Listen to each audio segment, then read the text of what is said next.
Hey everybody, welcome to Playbook by Laserforce Loveland. This podcast is a platform for laser tag players to geek out about strategies, stories, and ongoings in the Laserforce scene, and for you to join us as another player at the table.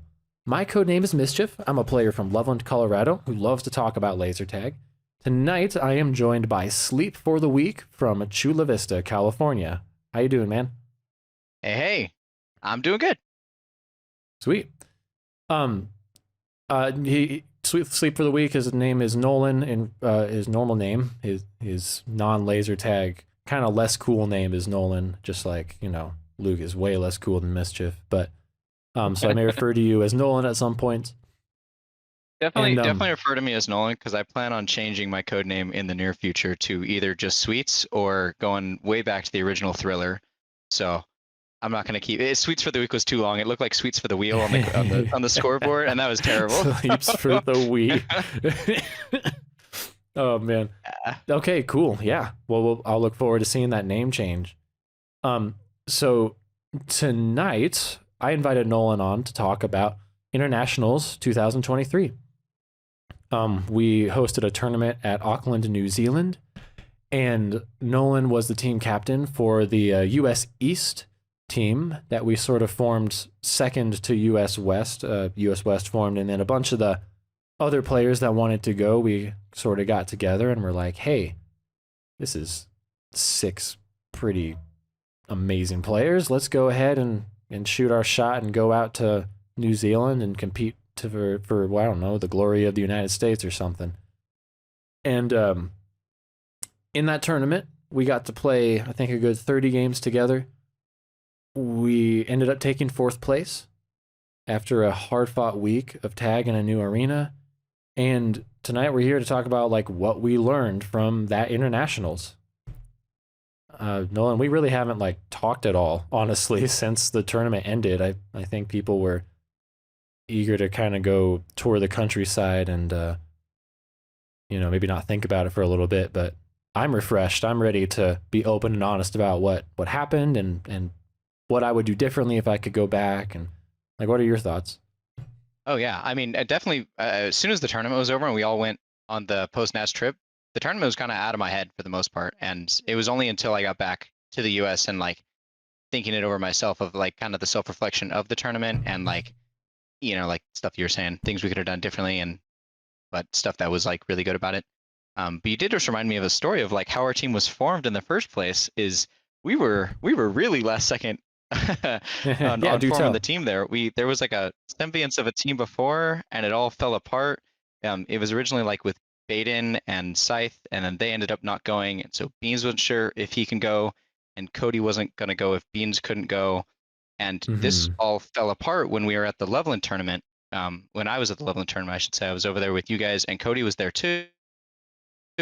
And Aaron and I had already got tickets for New Zealand, and so we're like, well, it's either me and Aaron on a team, or we got to find a team right here, right now. So I was talking to Cody, and then I talked to you and Josiah, and you guys are both kind of on the edge of like, I don't know how finances will work for that. And, you know, we left that tournament with just pretty much hopes and dreams and a little disappointed. And then you guys messaged me a couple weeks later and I'm like, hey, I think we can make it. And if you guys locked it in, then Beans is willing to go, and then Cody was willing to go, and we had our 6-man roster because you guys pulled through at the last second, and it clutched up. Dude, I'm so glad that we came out. I'm so glad you put that together. Kind of funny that you had bought your tickets and then everyone was bailing out. I imagine that was quite the moment of panic. But yeah, it was just a series of unfortunate events.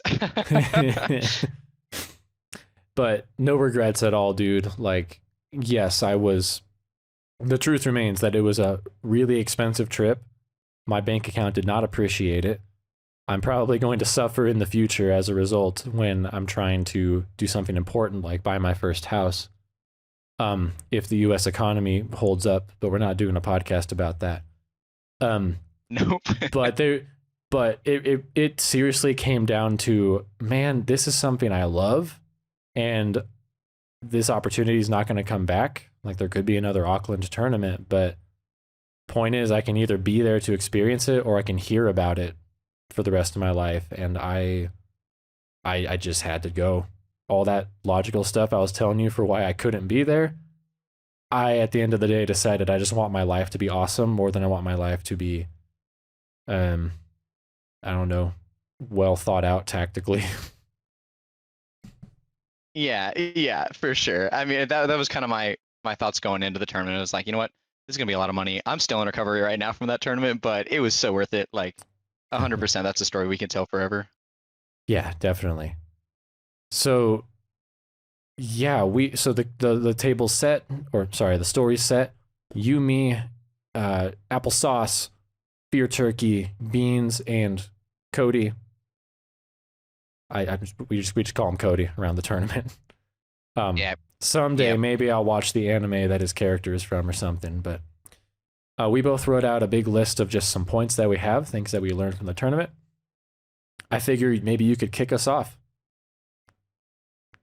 Yeah, sure. I mean, stuff learning about the tournament. This was my first time being a captain of a team. Well, actually, not technically, but this is the first time I felt like I was in an actual captain role of a Mm-hmm. team and that actually had like serious contention for winning and more of like I tried to step into a leadership position and there were some pluses and minuses from that for sure. But um, like in reflection of the tournament afterward, I don't want to be that kind of captain that's Mm-hmm. all about like making the decisions. Like it has to be my way or the highway, or I have the final say on everything. I don't feel like that's the Sure. captain's role within a team. And I don't think I was that this tournament, but I do think I was not. I was trying to make decisions early in the tournament so we can lock stuff down early and not adapt as the tournament went on, which in reflection, I think is kind of the opposite of how a tournament's supposed to go. We're supposed to be like adapting the whole time and not locking in a lot of stuff Mm-hmm. super early. Mm-hmm. So I do think we could have been a little more flexible, and I do fault myself slightly for that. But um, I still stand by a lot of our decisions that we made throughout the tournament. Yeah, definitely. I mean, we were working with the best we knew to do at the time, right? And it's easy to go back and see things kind of moment to moment from hindsight, but I mean, it was kind of a quick week. Every day was pretty jam packed. We had time to talk between games, but we were often pushed for time to go back in and play another game. Um, there was always the reflection periods at the end of the day, and we were also trying to have fun, which like there's merit to that. We were in freaking New Zealand, and like we Yep. wanted to go see the World Cup for women's soccer. Like, you know, Mm-hmm. there's all kinds of things, but um, no, I thought I liked you as a captain. The I mean, leadership isn't about power; it's about responsibility. And the Ooh, leader that's shouldn't. quotable. It's not from me. I forget who said it, but maybe I have a little bit of experience uh captaining myself, and that's how I got that. Um, I mean, I think really new players will sometimes want to be the captain so that they get to be in charge, and I think that's a pretty naive and immature view of the leadership role. If you're the leader, you're essentially responsible. You're taking on the responsibility of whether your team wins or loses. So like maybe you're the leader and you play a great game, but one of your scouts pretty much loses a game for you. It's in a way your fault. Everyone can say it's the scout's fault, but at the end of the day, who's going to go fix it? It's going to be the leader who is working with that scout, working with the team, making the decisions, bringing up ideas, um, pulling the most out of the teammates. I mean, there's a lot to leadership. There's a lot to coaching. There's a lot to management. And I'm no expert, but I just know that you basically have to take on that responsibility yourself. Yeah, yeah, indeed. And like it also comes with a balance of like not removing yourself too much from the game because you are just a player. Like I don't even consider myself like top player on that team by a long shot. And so a lot of the time my um, opinions aren't even like as fleshed out as other people's are. So I think most of the time it's also about like listening and managing everyone else's stuff just to come to like a group consensus in the end. So I guess Oh, kind of definitely. taking that into our first point is like our strategy going into the tournament was, we were confident on everyone playing 3-hit. Aaron and I were locked resupply, and so the Mhm. other 4 players, we had to decide who's going to play heavy, and so we decided to leave that decision mostly up to Aaron and I, and like comfort on the back line, and then based off how that heavy decision was made, then the other 3 players would decide amongst themselves who's the best commander, and then we're gonna kind of form the team out that way. So we tried Cody first, and Mhm. then Josiah a little bit. And did you play one game of it as well? I played a single game, yeah. Yeah. Okay. And do you remember what team that was against? It was against Auckland B. The Gotcha. the game went fine. We won it.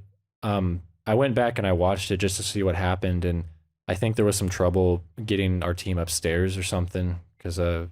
I think everyone got hit a few times on the way up. But yeah, we looking back in hindsight, I think what really happened, and none of this is saying that it would have been better if someone else had been playing heavy or commander, because we don't know that. We don't know what would have happened if we switched it all up on day 2, 3, 4, or 5. But I was extremely comfortable and happy on Scout. Selfishly, I've been wanting to play Scout at a tournament for years, since like before 2019. But being the role that I am in the Loveland side, I haven't really been able to viably do that without needing to go back onto heavier commanders. So I'm pretty sure before you guys even got off the plane, I had played some practice games and said, I'm loving Scout in this arena. I feel comfortable with it. Bada bing, bada boom. No one really like challenged that. And Cody really loved heavy. He wanted to play 3-hit, and he started off really good. And I'll talk about innovation later, but I think we're kind of sticking with it out of comfort. That's my take. Yeah, and something I guess I briefly brought up earlier, but more so like I was trying to play to my maximum comfort level, and when we played with Cody as heavy, that's the kind of heavy I like to play with, someone that is very like dominant presence in the arena. Mm-hmm. So when we were playing with heavy, I was like, or sorry, with Cody as heavy, I was like, this is a perfect match. I love his play style, and he was popping off, and I was like, all right, this is what we're sticking with. And so I think in my head, I kind of shut out other options. We did try Josiah and Luke later on, but or Mm-hmm. sorry, And me. Josiah and you later on.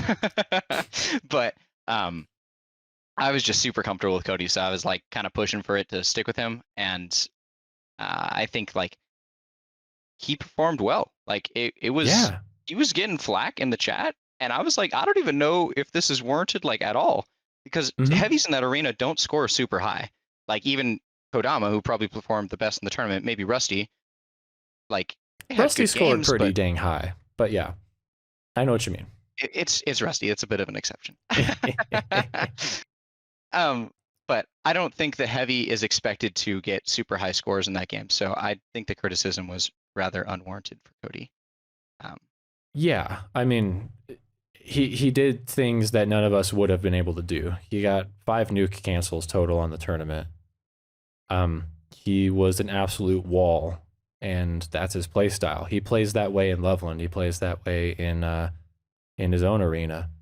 Um, and it wasn't like it was the right or the wrong decision to stick with that. We were definitely floating Josiah around the most between like commander, scout, and heavy. mhm. I'm not sure how much heavy we really kept him on. If I'm I think it was only remembering one game, back, right? I Maybe a think we match. mostly it was mostly like it was either Beans or Josiah on commander, and that was pretty much all the changing around we really did. Yep. So Yep. I remember before the tournament, we got into a big talk about finding out our roles early so that we weren't changing it up at the last second. And I that comes from negative experiences in Loveland's past where we we basically are scrambling to instead of adapting our strategy, we keep changing the players, playing different positions, hoping that that helps our team do better. Um, I think there is some merit to changing your players. I think it can throw the enemy team off, and different playstyles sometimes counter people on the other team.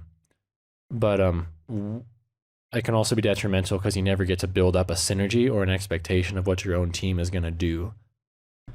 So I think we were leaning maybe a little too far in the lock in our lineup and stick with it. I Yeah, don't I mean, think I we were agree. actively innovating the way we needed to.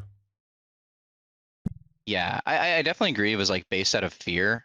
My fear was more of like I haven't played with anyone on that team besides Erwin, and we have three different sites and three different duos all coming together that haven't played with each other. And so I was like, we're going to be trying to even figure out how the other person plays, let alone like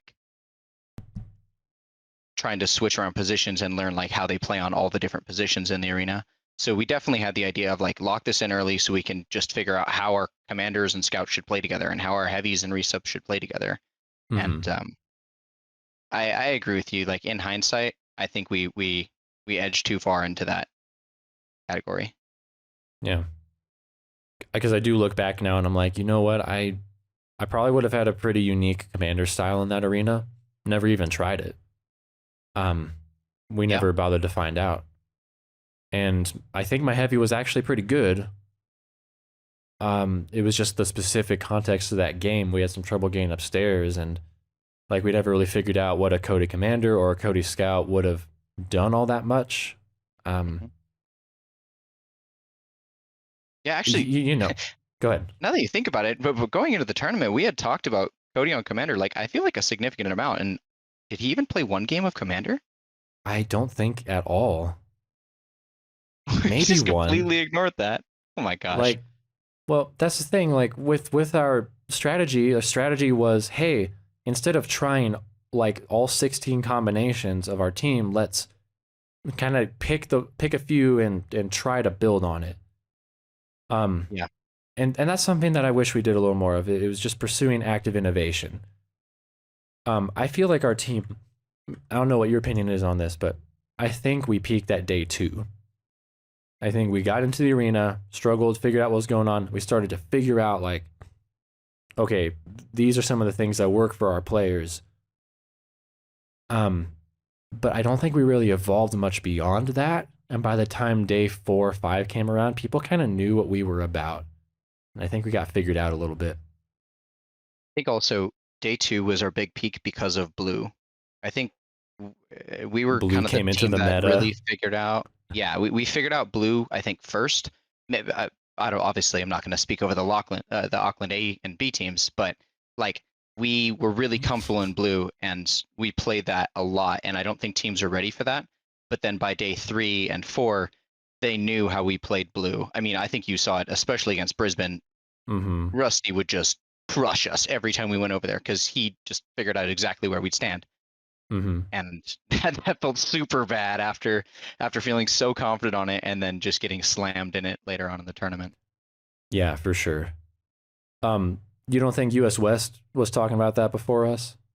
Staying in blue? Um, no, actually, I mean, I think they had the idea of staying downstairs definitely, but I think in terms of like how you played the blue base, we kind of did that first, and then they took our idea and iterated off of it with the different position that the medic sits at, like Mm-hmm. when DK sat along the the back wall rather than like in the blue base box or the box right next to the disco, and they Mm-hmm. like innovated the strategy to another level. They like to play downstairs for sure, but I do think we were like playing it the best early in the tournament. For sure. Oh man, I just wonder what we should have done differently then because we were. It's not like we can just keep coming up with new ideas all week, especially if the idea we have on day 2 is like one of the best ideas that we're going to come up with all week. Yeah, I mean, in my opinion, like my biggest, I think, learning experience going into the next tournament is like healthy criticism. I don't think Mm-hmm. any of us were really, I don't even know how to say this, like positively critical often enough. Like there were people making mistakes or doing things we didn't like, and I don't think any of us like really flamed each other, like got super pissed, which is a good thing.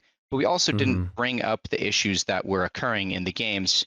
They were kind of poo-pooed to the side in terms of talking about the next game and talking about the strategy for the next game rather than criticizing our current game. And obviously, there's no point in criticizing like individual mistake, like you missed this shot or something like that, because we all know we missed that shot. But more of like, Sure. hey, I need you to be doing this um, Mm-hmm. in different scenarios. I guess bringing up like a couple of specific examples is like in rewatching the games with DK the other day. Quick shout out. um, Yeah. we weren't using our Love you, nukes DK. very well. Aaron and I were doing terrible base runs and losing a bunch of lives. Like there were things that like were very clearly happening in the game, and I felt like happened consistently throughout the week that were just never brought up, even let alone solved. Mm-hmm. Um, so I don't know if that comes from VOD review or just more team conversations or something, but definitely like criticism I think needed to be more openly talked about. Yeah. At least the way it was being done, because there were a few times when you specifically told me, "Hey, Luke, when we're in blue, I need you to get a resupply and then go make a trail into disco and check that way, and then come back and not just stand there." And I made an effort to implement that as we continued that throughout the week, and I think that helped. I think that super Um, helped for sure. yeah, like little things like that. It like you would tell me, but I think maybe we should have been having those conversations, all six of us as a team. There were a lot of times when it would be just you and I talking, or just me and Josiah talking, or I don't know who else was talking, just the two of them. I imagine everyone was having like smaller communications between them, but you know, we had some team meetings, and I'm not sure how much actual change came out of them. And I blame myself a little bit too. This is one of my things that I learned is just being the change that I want to see. Frankly, I was a little too complacent, and I want to kind of publicly apologize to you for that. Because I wasn't the team captain, I think I was just expecting all of the positive criticism or all the efforts for change to come from you, or even to come from everyone but me. Because, like I said, I've had to lead so much that I was pretty happy to maybe be considered not the highest ranking player there or not be the authority figure. Um, and honestly, there was a little voice deep down about day 3 where I was starting to think we're getting really complacent and I'm getting a little freaked out. But I just sort of ignored it. Mm-hmm. One moment I can remember is when we were driving to the soccer game. There were 4 of us from our team in the car, and I wanted to start talking about the game, but we were also just out having fun. And part of what I wanted to say was to start like bringing up things that we maybe hard topics, maybe things we might really need to look at changing, or things we need to do better. But I didn't want to confront a bunch of people at that moment. We were having fun. But, Yeah, yeah. oh man, I'm going to skip down to another point. Uh, I just kind of came to the conclusion Nats isn't for fun. I think, Okay. I Bold think, take. I don't know if it's bold. Like, I've been so trying to push like anti-bullying and being kind to new players and instructing the next generation, because otherwise the scene is going to die. Mm-hmm. But like, if I'm playing a members night game with someone and they do something so egregious that they really need to be told what they did wrong and they need to learn a lesson, and I'm frustrated with them on a members night game with no consequences, there's honestly a chance I'm just going to let it slide because it's a members night. And if I feel like they need to hear it, I might go up and ask them politely, "Can I give you a small criticism?" I'm not going to confront that person in the life or death way that I would if I were in a in the biggest competition of the year for an entire week with them. Yep. Yep. I mean, we you can't afford to go for fun. The teams that are playing at internationals are playing like they're being paid to play. They are practicing all year to get in shape. They are traveling to practice in tournaments. They are holding each other accountable to the highest standards. It's like any sports league, like international soccer, NBA, NFL, like we're coming in to play a super intense tournament and coming in with a laissez-faire attitude and just being there for fun. If it comes at the cost of you making important changes and having tough conversations, well, we kind of suffered the consequence of that. Yeah, I mean, actually, now that you explain your opinion there, I fully agree with it. Like, I guess that's kind of what I was leading to with the like more critical criticism earlier is like, yeah, I feel like we weren't even taking it lackadaisically. We just weren't taking it like Omega seriously. Mm-hmm. We were just taking it like the same way we would take a normal tournament, rather than like, hey, we're going for the win here, and if you're not playing for the win, you're not playing to my standard. Yeah, you're in the wrong league right now. Yeah.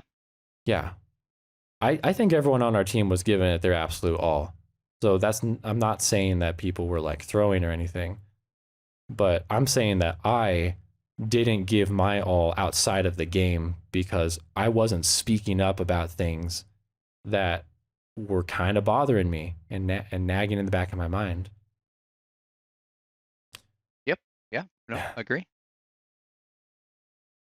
Um, I also want to address something else here. Like, there's the story of Auckland A is pretty amazing.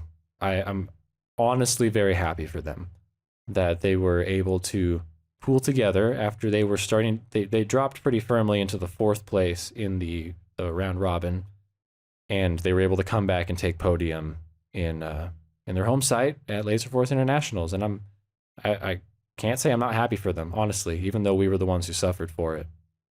But the truth is that G&D's gone on the pod and talked about, hey, they were totally sleeping on us. They weren't talking about how to beat us. And so we came in and crushed them. I was actually during the big US how do we beat Brisbane talk, I was watching our games from Auckland A on my phone thinking, oh my gosh, both of these games we barely won. Like we're actively regressing and they're actively figuring us out. But we didn't have a big meeting. We came in like first thing in the morning. I didn't really know what to do about them getting better. I didn't know what the answer was. And we didn't really like all come together to actively think like, okay, here's what we think they're going to do. Do we need to change anything? Do we need to go for some specific play or change up a role? I wish we had at least talked about that. We just came in and did the same old thing that we did on day 2 and day 3. And by that point, they got good enough to beat us. I don't think it's fully invalid to be playing the same thing because we did beat them before. Even if it was closer, Yeah. it was still a win. And so, like, if we changed something up and then lost, we would blame the change rather than them getting better. But I do think we were coming in with the mentality of, like, we beat these guys, we're just going to beat them again the same exact way. And obviously, if you're losing to someone else, you're thinking about the whole time, how do I beat them? How do I change my strategy to adapt to their winning strategy? And so we're not adapting our winning strategy, we're just playing the same thing. And so they know our hand. I haven't brought myself to rewatch those games yet. I really need to fodder them because I remember coming out really, really frustrated from both of those games. Not because of the loss. Honestly, I was really happy for them when they won. I like a lot of those guys, and so that was really cool. But the frustration I was feeling was I felt like I was doing fine on the back line. I felt like our back line was holding strong, and I just didn't have the sight because of how that arena's laid out to know what's going wrong. So I can't even like come out of the game and give a valid like input on how do we fix stuff because I felt like what is going wrong and no one could answer me. And so we were really lost there on how to fix what the problem was. And maybe that's a little bit of lack of planning beforehand, but also like insight in the moment of like kind of self-reflection mid-game of what are we doing wrong, even if it's criticism of me and I don't even realize it at that moment. But that was a very, very frustrating match to lose.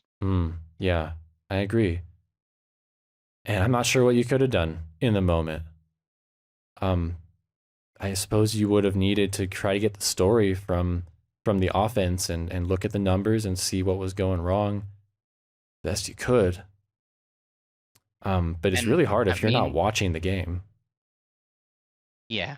And maybe they think, or like they felt that like the offense is going fine too, and so everyone is just kind of lost because we've all had games like that where like, wait, we're playing fine. How are we behind? We were just getting outshot or something like that.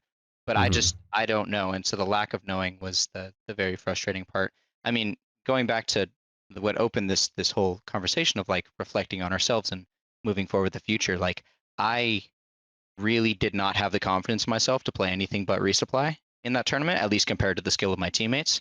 And so there was, at least in my own head, no opportunity for me to take on a scout or a 3-hit role, and try to understand the front line of this arena or the attacking playstyle of this arena, because I was like, well, that's just actively bad for our team. And honestly, it probably was. So kind of in improvements for myself, I'm going to try to Hmm. be a much more confident scout and 3-hit player moving forward. So that way, if I'm in a position where we're struggling something on the front line, we could just throw a change in there, even if it's not like based in like facts. It's just like, all right, maybe you just need a little mental reset, moving some people around.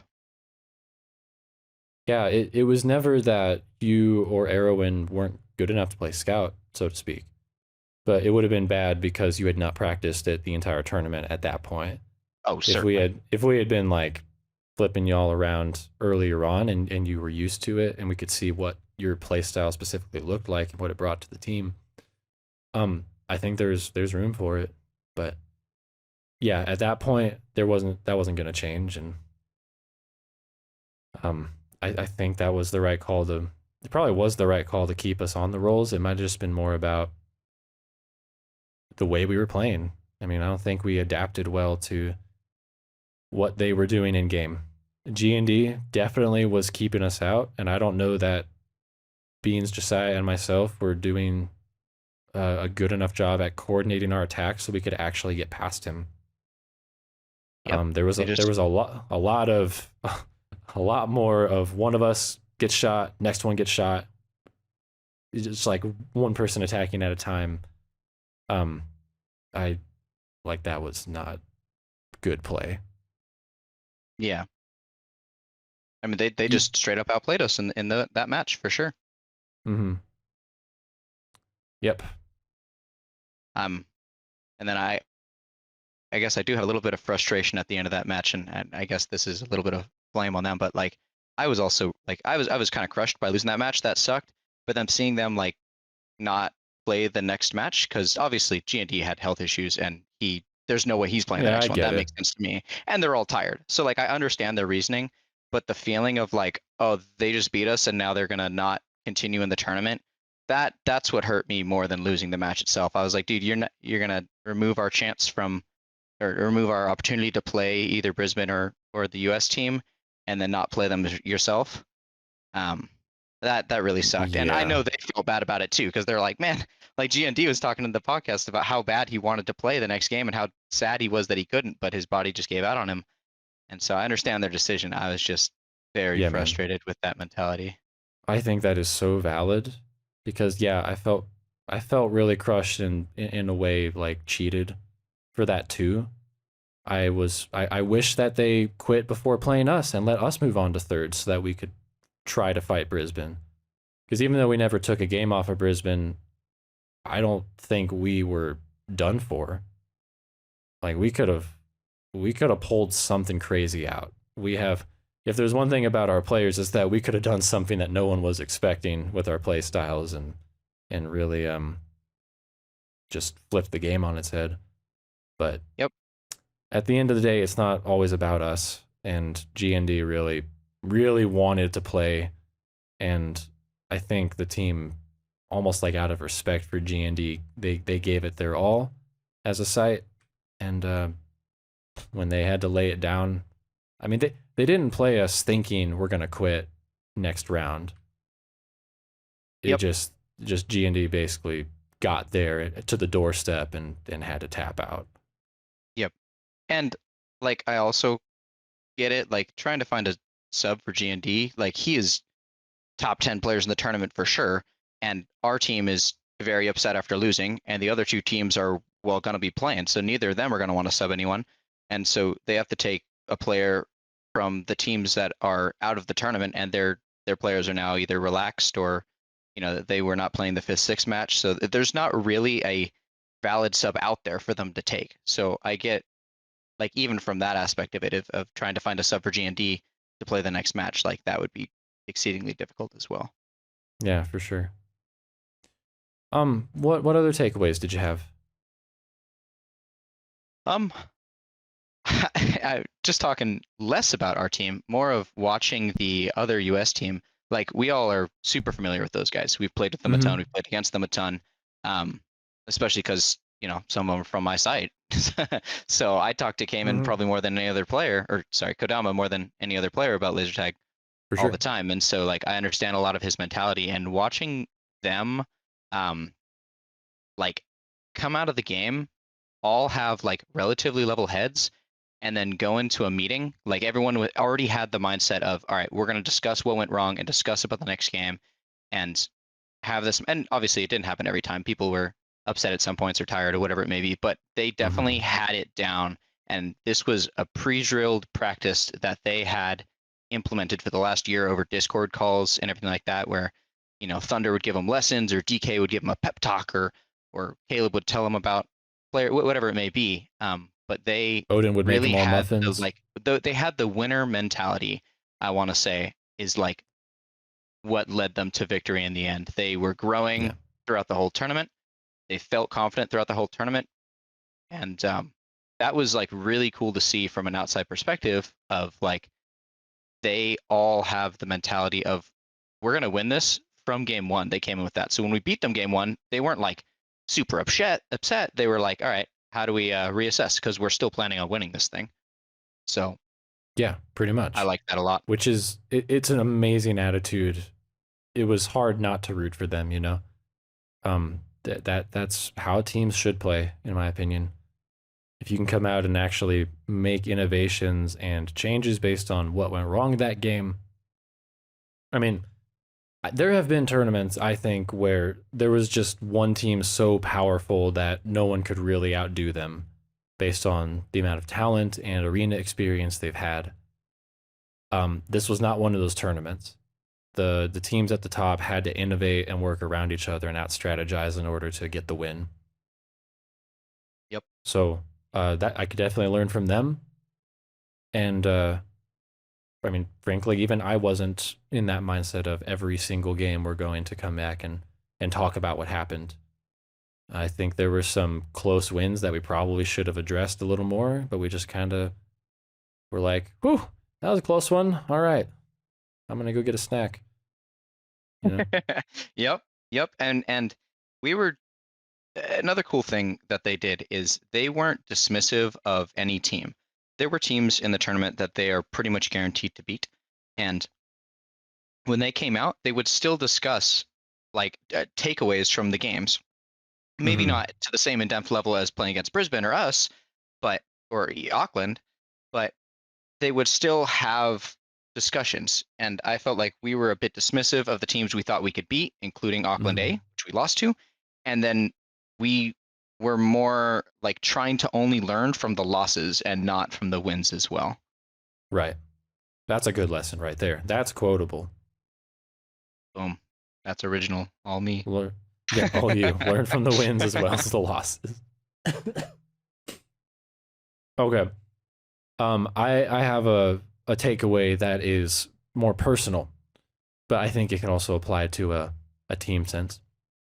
So I came in and I was playing a high floor, low ceiling play style.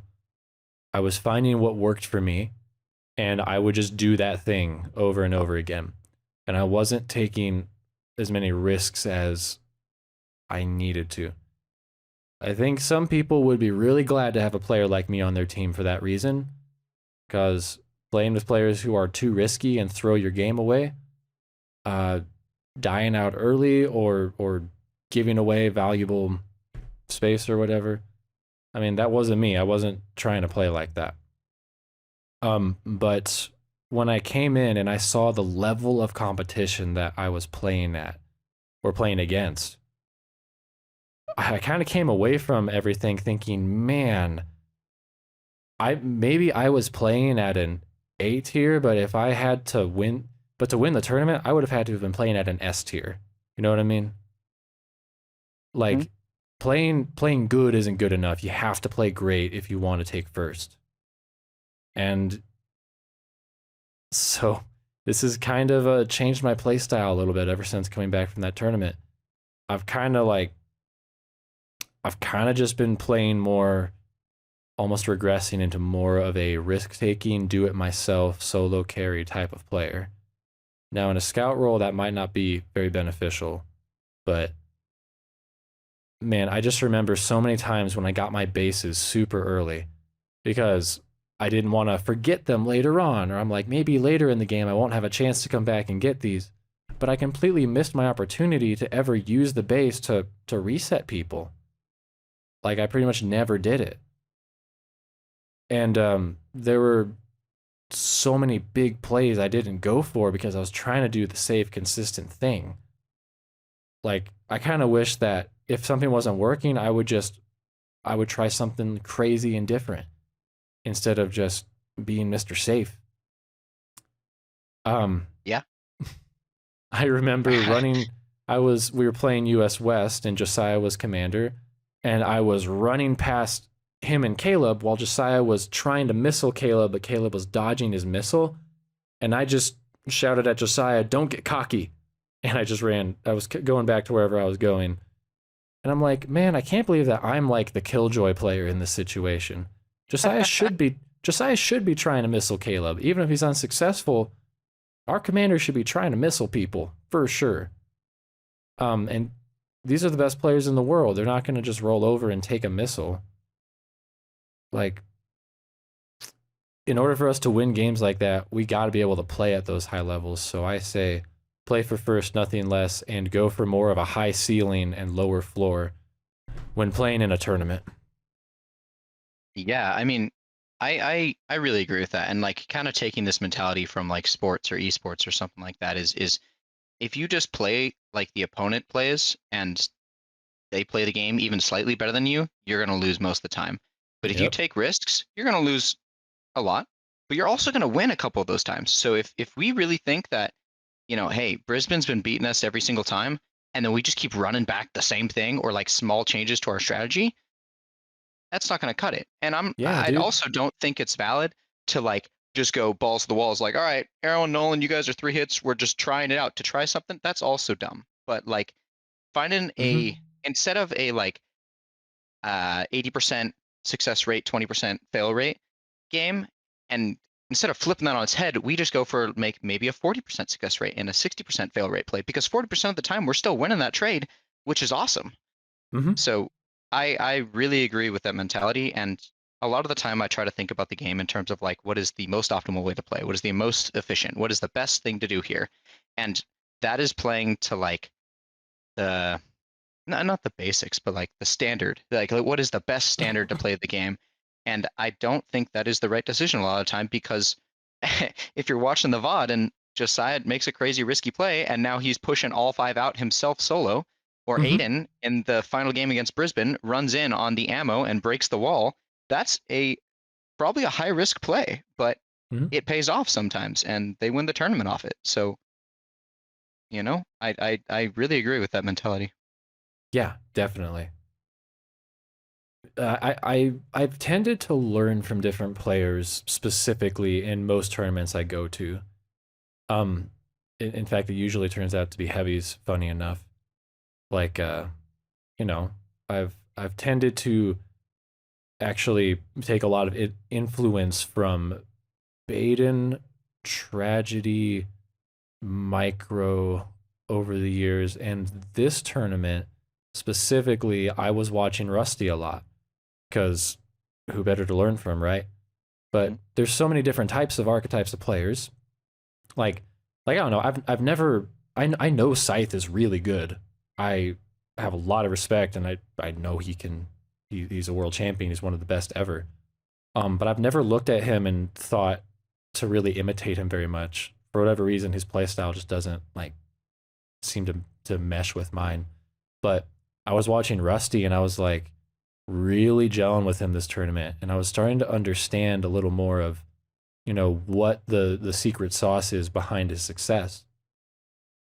Um, and I think it can be perfectly summed up in the fact that when Auckland A decided they weren't going to play their final game against Brisbane, they had a for fun one, and Rusty, the absolute madman, before going into his win or be eliminated game with US West, he plays ammo and he scores 8K. And he comes out, and I'm like, "What are you doing?" And he says, I can't turn it off. This is who I am. I never take a rest game." All right, more quotes. Let's go. Yeah.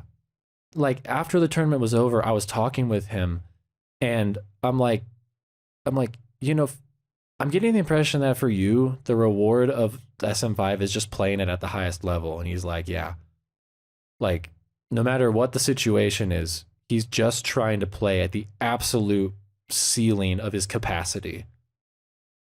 His trading is so fast and spot on. He is always taking the risk to go to the whole 10 feet and try to missile someone when he gets the reset. Like there's no lazy play with him. And I just got to say, I feel like a little bit of that inspiration rubbed off on me, because when I came back and I've been playing in Loveland, the first few weeks, I was, to toot my own horn, I was just solo dominating a lot.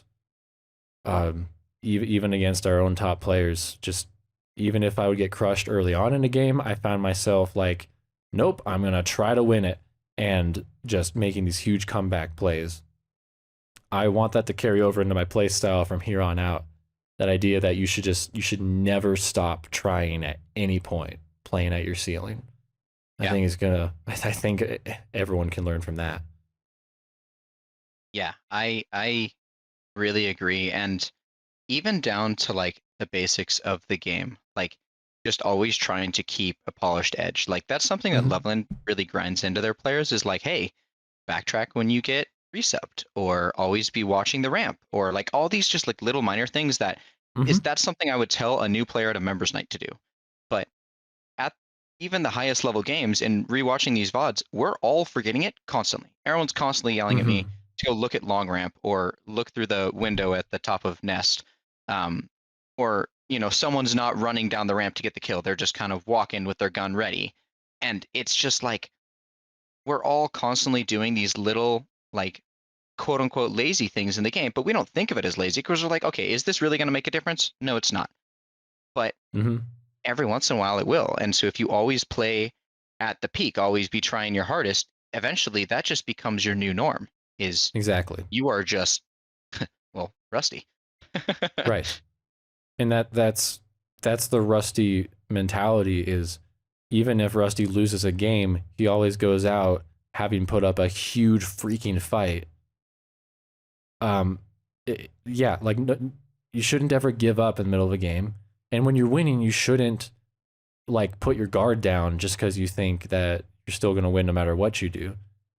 This is something that Kodama actually talked about when he came on and did his like his talk that's on our channel. He said that you should play every game, like even when you don't have to perhaps be going as hard as possible. You know, if you're smashing in a game, close it out as quickly as you possibly can. Or if you're losing a game, try to hold out as long as you can, because these are the moments when you will actually be practicing something you don't get to practice very often.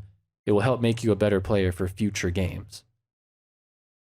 So yeah, always be trying. And especially at Nats, don't suddenly shrink down and play the super safe version of how you would normally play. This is the time to go for gold. Like, if you come out with silver or bronze, some people are okay with that, but I'm pretty much like, no, I'm not okay with that at any point. I'm going to play as though I could beat any team if I really try my hardest. It's always a gamble.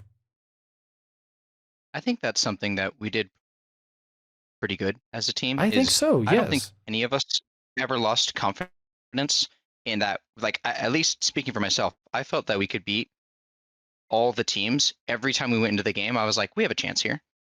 It may Yes. not be like a majority chance, but I don't think any of the games I walked in being like, well, all right, just throw the towel in and prepare for the next game.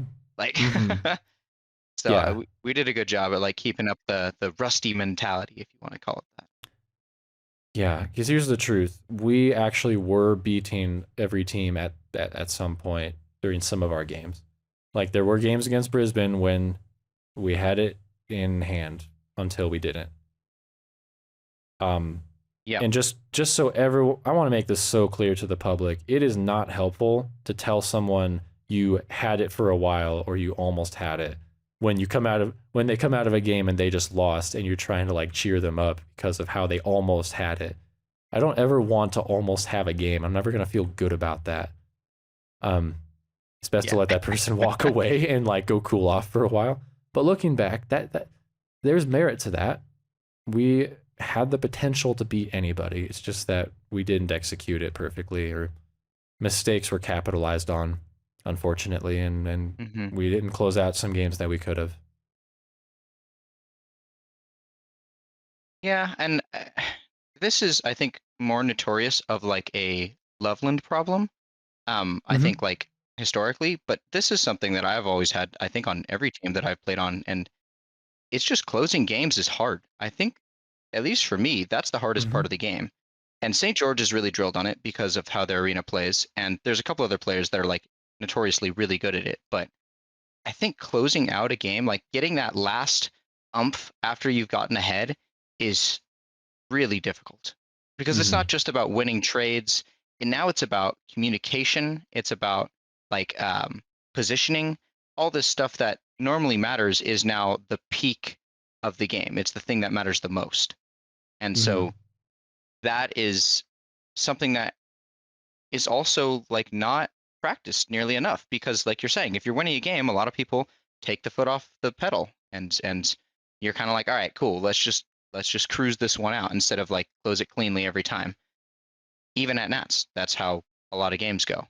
And so that's when you're in a game that's neck and neck, the players that do polish their end game and polish the closing really shine there. Yeah, Like I dude. think Aiden specifically in this tournament was very good at it. Mm-hmm. I agree. I'm I'm not gonna forget the game where Eve survived with one life in our very first game, Oh, probably for the rest of my life. that was so sad. I I was yelling my head off. I couldn't chase him around the. Well, I didn't want to do it because we were like at 15 seconds, and like to come out of that game, I was more mad than I was happy, even though we won the game. I was like, "Are you freaking kidding me?" Just with how much we were. I know we were all trying, but gosh, we didn't close it out, and they won the match because of that. I remember shooting Eves at the very last second of the game, hitting him and being like, "Did you have 2 lives left?" He goes, "Yeah." And I was like, "God damn Oh it!" And man. then I hear you from the vesting room just cussing super loud, and I was like, "That's exactly how I feel right now." Oh, did I? Yeah, it's on the stream, just a big F bomb. Maybe not super loud. That's a bit of an exaggeration, but you got a little feature in the Oh, and then DK's and I's review, which is pretty funny. oh, I'm so gonna go watch that soon. Yeah. Yes, closing out games is something that matters a lot in Nats. Um, if you play members night games, you're not super worried if they end up with a couple lives because you win the game. But when you're playing matches, it matters so much more. So yeah, people gotta practice that even in members night games. Something that was pointed out to me halfway through the tournament by Aiden that I didn't even like think about this before was communication is really important, not only in like where you're calling people are, but where you are currently standing when you're calling it out and who can hear you. Mm-hmm. Because especially in this arena, if you're upstairs and not at the top of one of the ramps, you can't hear anything from downstairs and vice versa. So I don't care Yep. how loud I'm yelling from panic room, no one except for the people upstairs can understand a word I'm saying, and same thing downstairs. So you see at the end of that game when Thunder lives that I run right past him to get shot in the back, and I wasn't listening to the game noise, or we didn't have the game noise, obviously, so I don't know what the communication is at that point. But I remember most games throughout this tournament, in the end game, I'm just running back and forth upstairs with like a chicken with my head cut off because I don't know who's calling what where because I can't hear anything until Aiden was like, "Yo, dude, stand at the top of the ramp so you could actually hear your teammates from downstairs when they're calling stuff." And I was like, that makes sense because otherwise I'm just yelling for no reason. Um, and that's like Yeah. an aspect of this arena that was really specific. Mm-hmm. It's cool. No, that was good. Aiden, thank you for just being full of great tips and general compassion for your fellow laser tag player. Um, yeah, no, I remember that. Um, I would sometimes go to the top of long just to shout out things to people. Um, yep, Good old communication's a lookout. big one. Um, this was the first tournament I ever really, really, really got in shape for, and it was so worth it. At pretty much like almost all the tournaments I've ever been to, I can remember a distinct difference in my level of play from day 1 to day 5 because by day 5 my body was not ever having it. Um, my shot speed was slower, my running was slower, I would be lazier in the little things in my game. Mm-hmm. But this, like, seriously, what I mainly did was I just went for about a 45-minute to 1 hour jog most days of the week. I was doing some squats and some like more intense workouts, but even just getting used to running all the time or jogging, slow running, it was enough. Like, I didn't feel the physical fatigue in finals. I mostly just felt like the mental fatigue, which is Yeah. its own thing. Yeah. Um, so that was kind of a positive and something I learned. Like, I'm gonna do that every time. I'm gonna do it for the upcoming Detroit tournament, and I'm gonna be sure as heck doing it for Nats this year. Um, it makes the tournament so much more enjoyable as well as it improves your gameplay. I do think there's a lot of like subtle things that can be done that like improve your game noticeably. Like I agree. Like Aaron and I were going to the gym before this tournament, just trying to prep, and both of us like did not feel gassed. I mean, obviously we're resupply, so it's a bit different than watching you No, guys you run around the still whole game. your But job is just as valid as ours. You had to fight hard for that. fight hard, sure, but running a lot less. I'm not Fair. going in and out. I'm sitting in the back and calling stuff and running away while you guys shoot them for me. I hear But you. I was I wasn't gassed at all, and I was like, dude, this feels great. Like 100% agree. That really improves your game, and I do think it helps with the mental game as well in terms of Mm-hmm. just like self confidence. Like playing with confidence. I think like Caleb is someone who is like really a confidence player, and you He can is tell so when he's confident. feeling himself, he goes just ham. He's like Uh huh. unstoppable when he's feeling it, and um, like that's something that I always like kind of admire about him is like he knows his game and he plays to it and he has that confidence in it, and so trying to build our own confidence is like super key, and being in shape for the tournament helps with that, Yeah, and dude. positive reinforcement. A lot of that, like a lot of the times when you come out of the game, you'd be like, man, like I remember, like I think it was after day one, you're like, you and Josiah were like, you guys are the best resupply team I've ever played with, and I was like, damn, that gives me a shit ton of confidence for the next day that I'm not fucking stuff up for these guys. Like they feel good about how we're playing. So Yeah, for real. yeah. Um, yeah, you were great. And at this moment, I just need to call out to all the Loveland resupplies I've played with in the past that you also were great. Um, just, I didn't but mean it that I, way.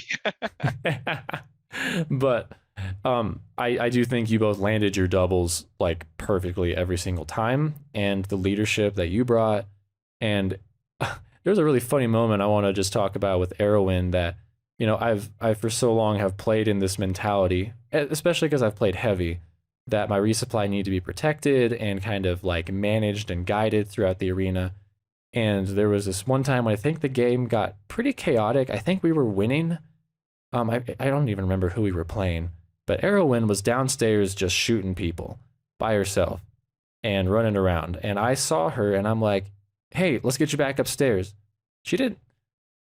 Erwin's great. She didn't say anything to complain or to protest. She just followed me upstairs. We got upstairs. There was no one there, and I just stood there for a second. I look at her and I'm like, "Sorry, let's go back down." You were doing fine. There was just no reason, and it was the first time I ever I guess, part of it comes from maybe because you're from different sites, and I don't feel like I have that inherent leadership over you the way I do with other Loveland players. But you were also just totally self-sufficient and highly capable. So I had to kind of adapt to oh, they know what they're really doing, and I don't have to necessarily be thinking about them quite as much. Yeah, I mean, talking about building confidence, I think a lot of it is having confidence in your teammates to do their job. And at one, we have this strategy where Aaron and I are going to go for the base run at the start of the game, and we run into Snuffles, and when we get down to the very start of the game, and she loses a life, I get shot 2 times, something like that, and she runs off, and I don't see her for a minute. I'm like, God damn, we're gonna get wrecked right here. And then we're sitting at blue, and I'm like, Arrowin, and then we call her, she comes over, she gets the base. I'm like, how much you lose? She's like, none. I look at her stun. She has no, 400 points or something like that, and 19 lives. It was only that 1 life off the start, and just survived herself against 2 scouts for 2 minutes without taking a single hit. And I was like, all right, she's good. She's got this. I don't even have to worry about her staying alive. And I think that was every game but one in the tournament. That was true. Whenever she got separated, it wasn't oh my God, where's my medic? It was more of all right, well, I'll just let her know we're over here and she'll find her way back. I love DK. He played a great medic, but I'm just going to say it. Erwin had to pull more weight on her team than DK did. And I think she should have gotten MVP medic. She was straight up just filling in gaps where we desperately needed it and getting tons of medic on medic hits. Oh, yeah, I would play with you guys again for sure. Yeah, I mean, unfortunate that Loveland's hosting the next one. I think you're going to be a bit occupied with your own team, but nope, gonna have to come in after you guys from the other team. But well, don't worry, we'll shoot you the same way that we did this time. Awesome. Oh man. Okay. Let's see. You put in a note about individual skill versus using teamwork. Did you want to talk about that at all? Oh yeah. Yeah. So I feel like at this point in the game, there are enough skilled enough players that you can assemble a group of 6 from a pool of probably 20 or 30 people that is a winning roster. It's not like there's a defined best 6, and I haven't been playing the tournament scene long enough to know how long this has been, but this is just my opinion of the state of the game right now. Is okay. Like for example, actually, you take the winning team of that tournament. I think you can swap out any single one of those players for any single one of our players, and it's not like that team is just oh well, you lose now because you have Nolan on ammo instead of Aiden. There is a very high pool or a large pool of high skill players, and so because of that, the game shifts a little bit from individual skill to teamwork, adaptability, chemistry, respect, all these things we've been talking about the whole time. And in terms of going into a tournament and prepping, it's not just, all right, how fast can I get my shot? Obviously, that's still a part of the game, but going in and learning how your teammates play and how to play around them, and then learning how the enemies play and how to play around them is becoming more and more important. And it's, I don't think it's shifting away from individual skill, but it's more of adding to the skill set that is required to be a champion or a top player is a lot mental game. And I think you see that in a lot of the top players now is they don't just have this insane mechanical skill where they're stupid fast or they're really aware. They have to be willing to listen and willing to learn and willing to communicate, or like a good communicator. And it keeps people on their toes, and it's like a new frontier to learn. I guess you could define it as, I talk to Cayman all the time about the game, in the theoretical aspect, not talking about individual plays and stuff like that, but more of what is the quote unquote correct way to build a team? What is the correct way to play heavy? all this Mhm. stuff on the theoretical level. And so we've built a really good repertoire of like communication between us. So I feel like if I was on a team with him, um, we wouldn't have any problems of like how to adjust, which was kind of shown when we played against the Stacked Pancakes team and at your guys' tournament. They That's were cool. having a lot of struggles because there are a lot of high skilled players that were struggling on more of the team side of things. And we were, because we're, all Chula, we all have played with each other forever, we're able to really adapt our gameplay and know each other's skills and play off of our weaknesses. That's right. So that's a bit That's of a a great rant, but example. yeah. No, it's totally there. I think you're right. Like I said, there have been some tournaments where one team was just so overpowered, you couldn't out strategize them. You just didn't have the firepower. But that's definitely not the case anymore. And you can take a team of players that are statistically objectively worse than the super stacked team that might be in the tournament. But if you give them the right strategy and they synergize with each other to become more than the sum of their parts, then a team of worse players can beat a team of quote better players. Because you're a 6-person unit. You Yeah. know, it's the trades come into these like just minute moments of the game. Sometimes skill can win out in one particular situation, but if you have a good strategy, you're not going to completely crumble because of one trade going wrong. You should be Yeah. working together to like communication gets multiple phasers pointed at one person, and a skilled player can't shoot two people at once, you know? I don't know. That's a Which huge discussion we can get is into. why I'm really excited for the Loveland Nats because I feel like your guys' arena really emphasizes that play style. It's a lot Mm-hmm. about team coordination and teamwork. You have very long runs where if you get swooped out, you're going to get shot a ton. The attack is from multiple points and there's quick entries, so you guys have to be coordinated together. It's not a solo carry arena. At least obviously you know it more than I do. But in the tournaments I've played there, I don't think if you had the best player in the tournament on your team, you're just guaranteed to win the game because I don't care how well you're doing, your team could be getting slaughtered on the back just as easily because of how like punishing it is there. Mm-hmm. Yeah, it's not a solo carry arena at the level we're going to be playing at. Yeah. The players that are going to be coming to Nats next year, they can't just be bullied around by someone who's better than them. So I agree with you.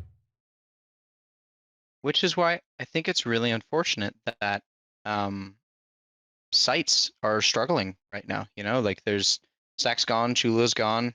Um, the Cedar City and St. George whole fiasco thing going on over there. Like Mm-hmm. that's how you practice teamwork is playing repetitively together and talking about the game and criticizing each other and Mm-hmm. opening communication. And without playing, that's really hard to build. So you guys are going to have a real strong advantage, not only in home arena, but just in terms of playing every week with each other. So That it's is gonna be definitely an it's gonna be a advantage. serious challenge to beat you guys. But when you consider that half of the world champions don't have a site they can play at every week, um, I think it does go to show that we sometimes forget one. Sorry, I don't think people lose a step as much as they say. Um, I hear a lot of people say that they get old and then they don't play the way they used to, which is it's definitely true. But Space Marines 5 is so much more mental than it is physical.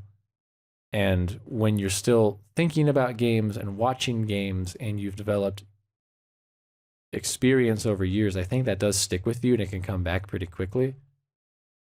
And secondly, don't forget that the first 4 days of the tournament are practice. And from day 1 to 5, home field advantage does decrease significantly from what I've seen.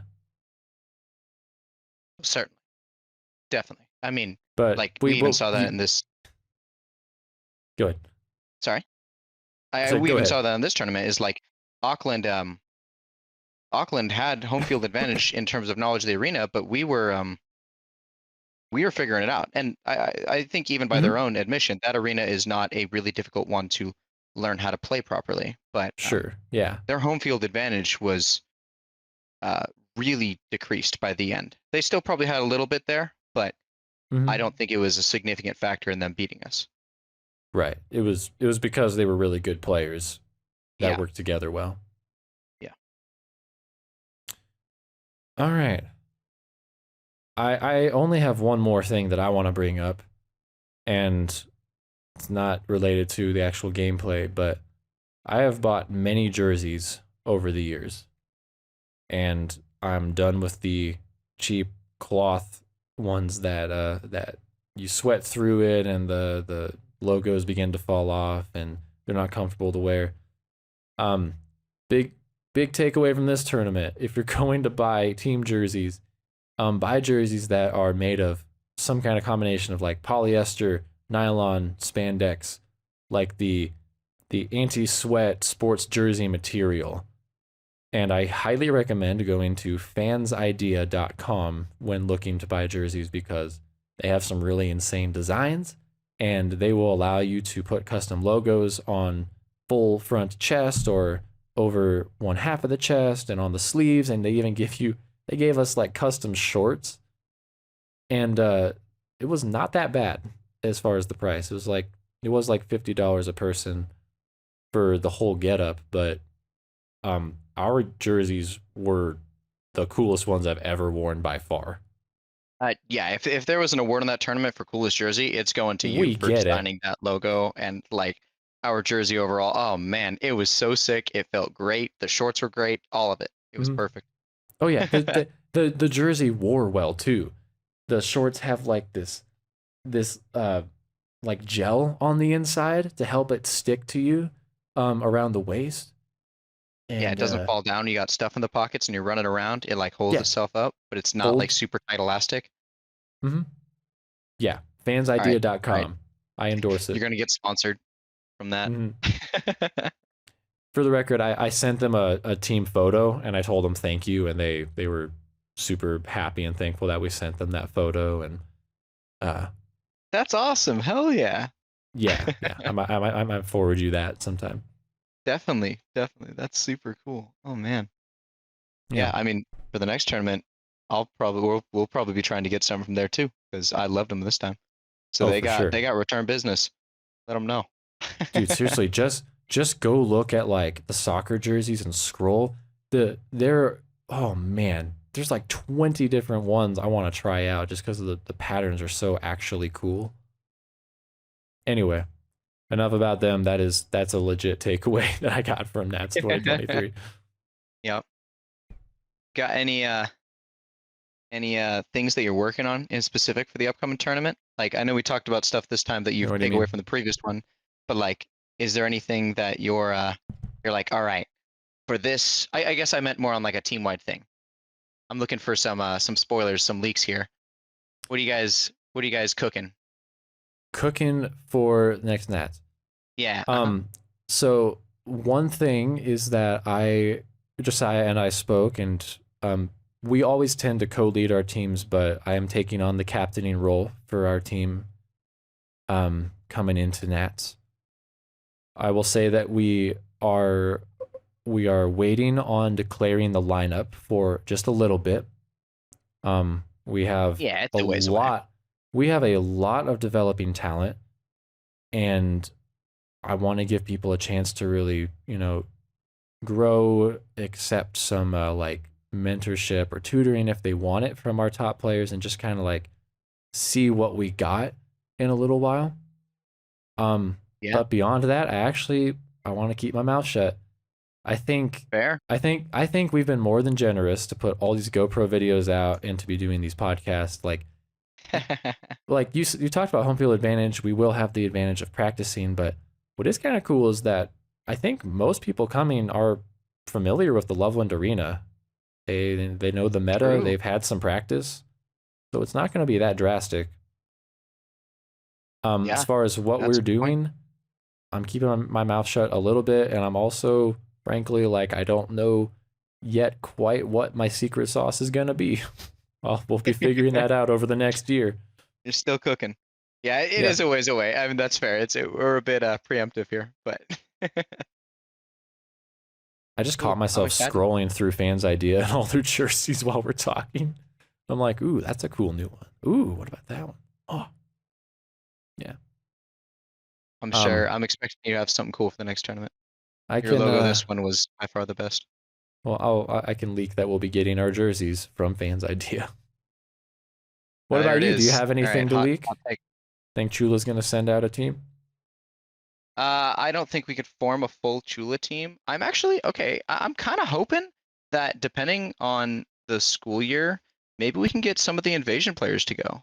They don't play tournament rules there in terms of showing the shoulder, but they've shown some like they've expressed want to go to tournaments. I know they've like traveled. Mm-hmm. I think they've been to your guys' site too. There's a couple of players that have been around. And so Yeah. I haven't talked to them yet, but I'm hoping that, building interest over the next year, if their school schedule allows for it, that maybe we'll get some new players coming from Invasion, You know what? That would be which would amazing. be sick. They did come out in 2015. So the players that came on that team, I don't know if any of them are even around, but No, I'm talking about new guys. These kids have some skill, but they don't play by tournament rules. But they've I think they visited your site like last year or something like that. Or maybe it was Cedar. I don't even remember, to be honest. I'm kind of talking to my it butt right now. might have been. I know Cedar has some new players. I guess. Oh man, was it like Metal Face, Satyrs, and Rockwood? I think Caleb was telling me that they've sort of got a college group going on at Cedar City, and there Hmm. might be some new players from that. So that's pretty cool. And this is I, Cedar, not St. George. They're playing in the scaffolding arena. yeah, I think Oh so. wow, that's cool. Caleb's got. I'll let Caleb be the one to talk about what he's cooking Yeah, up at Cedar, but they are aware that stairs and the railings aren't great for laser tag play, and there's going to be a much better arena coming. yeah, yeah. We're all excited for that. That one's gonna Totally. be sick when it comes. You had So talked we'll briefly see. about. I'm hoping. Good. I'm hoping that California could form a full team and maybe half of another one, if not a second team. I'm gonna real try to build some hype over here with some of our old Chula players, with new Invasion players. Sack's obviously gonna send a crew, so Mm-hmm. uh, we'll see how many we can get to go, but Well, I it'll be fun. I believe we're kind of considering Chula and Sac one site now. Yeah, California is like officially one team. So we will be sending a California A and maybe a California B team, and that will be a compilation of Chula Invasion and Sacramento players in some semblance of it. Pretty sick.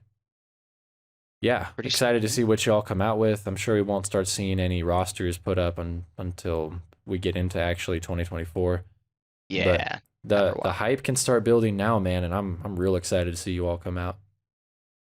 Yep, and I mean maybe we'll make a trip before the tournament, just a little practice in or something like that. I know there was some Actually, talk of that too. So yeah, we would love for you to come out, and frankly, we are already talking about maybe we come out to do a mega members night at Cedar City or St. George, or there's that LA site that I think, Lost Worlds. Mm-hmm. yeah, that Aiden and Kodama have been going to. Maybe we come crash there for a week. Like I don't know. Yeah, I Sky's the think we're limit. we're trying to get them to let us host a members night or something like that within the coming month, actually, I believe. So I think Aiden is in talks with their ownership to see if they can get something going, but that's all really, really long shot. So we'll see. This is all speculation for Yeah. sure. And what's the word? Like accordingly or so? I don't remember. So what the Tentatively. lawyers always say to make sure it's some of the lawyers always say to make sure they don't get caught in trouble. Mm-hmm. Sure. Whatever. All Bad right, joke. Nolan. What is one thing you want players to take away from this discussion?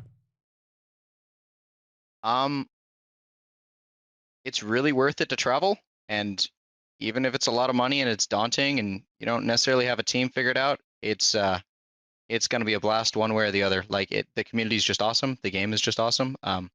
So please travel to tournaments and build the scene. Yeah, definitely. And I have my one thing. Give me 1 second.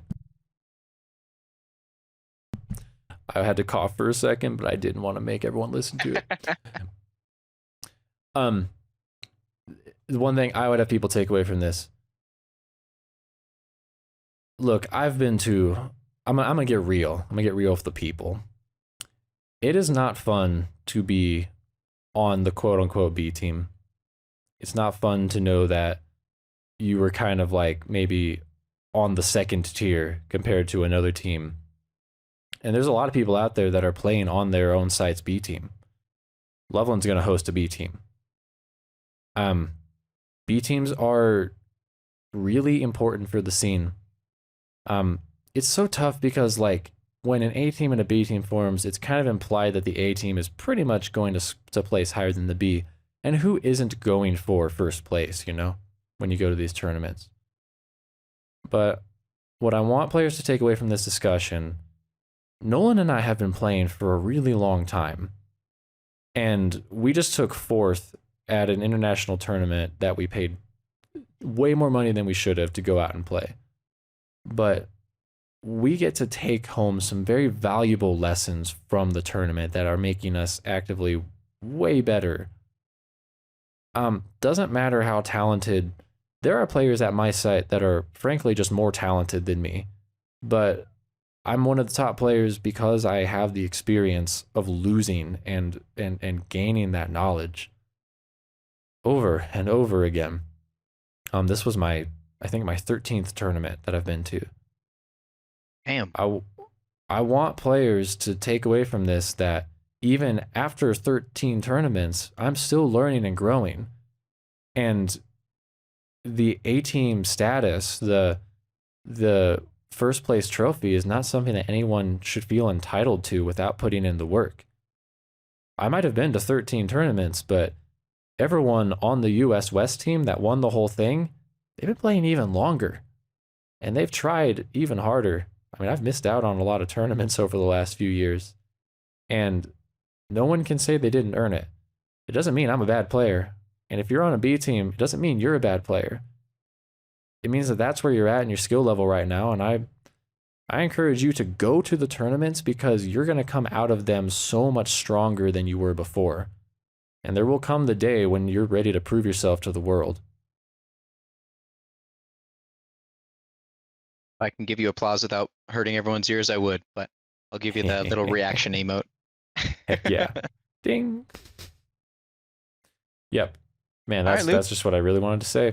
So Yeah. is there anything that you want to like plug for anybody? I guess. I don't know if you have any. No, I don't know no, if you no, have any really. content. I keep asking I- people that. I just feel like it's polite. No, for sure. I tried to do a YouTube channel that was like live commentation, kind of what Orange is, but unfortunately my internet's not strong enough to support a stream and a screen record at the same time, so that died. So never mind. It's all good. For sure. Well, thanks for coming on, man. Looking forward to seeing you at the next tournament. And Yeah. great job landing those doubles. You and Erwin were just fire. Appreciate you getting this all set up and doing the podcast. Looking forward to hearing more episodes, man. For sure. Have a good one.